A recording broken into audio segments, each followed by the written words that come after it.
મમતા ગોસ્વામી મારી ચેનલ મમતાની રસોઈમાં તમારું સ્વાગત છે। મિત્રો આજે આપણે બનાવશું ગરમીઓ માટે ઠંડો ઠંડો એવો શેરડીનો રસ। તે પણ શેરડી વગર જ બનાવશું। ફક્ત 5 જ મિનિટમાં આપણે આ શરબત ઘરે તૈયાર કરીશું। એકદમ હેલ્ધી અને ટેસ્ટી એવું આપણું આ શરબત તૈયાર થાય છે। તો શરબત બનાવવા માટે મેં અત્યારે 100 ગ્રામ ગોળ લીધો છે। તો આ ગોળને આપણે એક પટકામાં કાઢી લઈશું અને તેની અંદર આપણે રૂમ ટેમ્પરેચર પર હોય તેવું નોર્મલ પાણી અડધો ગ્લાસ લીધું છે તે આ ગોળની અંદર એડ કરી દઈશું અને તેને આ રીતે હલાવીને સારી રીતે મિક્સ કરીશું। તો 2 મિનિટ આ રીતે આપણે હલાવશું તો સારી રીતે ગોળ ઓગળી જશે અને ગોળ નહીં ઓગળે તો તે આપણે મિક્સરમાં લઈશું ત્યારે પણ તે ઓગળી જશે।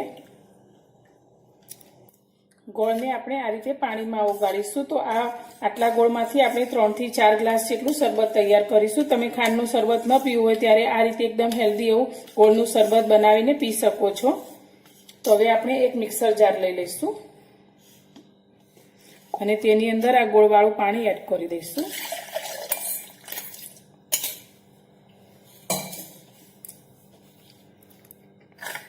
તેની અંદર આપણે અત્યારે લીંબુ લીધું છે। તો અત્યારે મેં 2 લીંબુના આ રીતે ટુકડા કરી લીધા છે। તો લીંબુનો રસ આપણે આ ગોળના પાણીની અંદર એડ કરી દઈશું।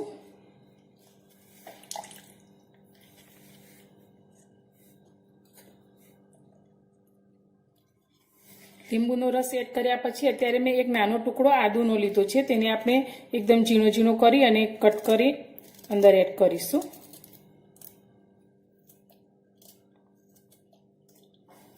સાથે મેં ફુદીનાના પાન લીધા છે। આપણે ફ્રેશ પાન લીધા છે 20 થી 25 જેટલા। તે આપણે જારની અંદર એડ કરીશું અને એ નાની અડધી ચમચી જેટલો આપણે સંચળ પાવડર લીધો છે અને નાની અડધી ચમચી જેટલો આપણે ચાટ મસાલો લીધો છે।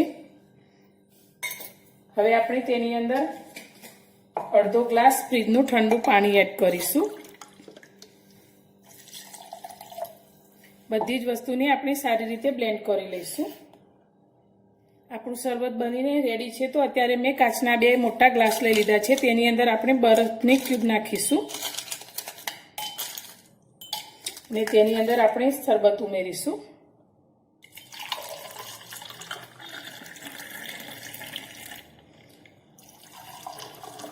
તો મોટા 4 ગ્લાસ જેટલો આપણું આ શરબત બનીને તૈયાર છે। તો તૈયાર છે આપણું શેરડીનું શરબત એકદમ ટેસ્ટી હેલ્ધી અને તાજગી આપે તેવું। તો મારી આ શરબત બનાવવાની રેસીપી તમને પસંદ આવી હોય તો વિડીયોને લાઇક શેર અને સબસ્ક્રાઇબ કરવાનું બિલકુલ ભૂલતા નહીં। તો ફરી મળીશું એક આવી જ નવી રેસીપી સાથે નવા વિડીયોમાં।